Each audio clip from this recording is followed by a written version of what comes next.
ছোট্ট সোনামণিরা, আজকে আমরা শিখব শরীয় দিয়ে কিছু শব্দ গঠন। তাহলে চলো আমরা শুরু করি।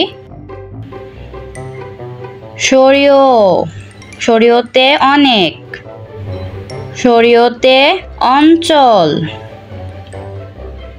শরীয়তে অলি, শরীয়তে অতিথি, শরীয়তে ওসি, শরীয়তে অনু, শরীয়তে অজু, শরীয়তে অফিস, শরীয়তে অজগর, শরীয়তে অভাব, শরীয়তে অক্ষর, শরীয়তে অঙ্কন,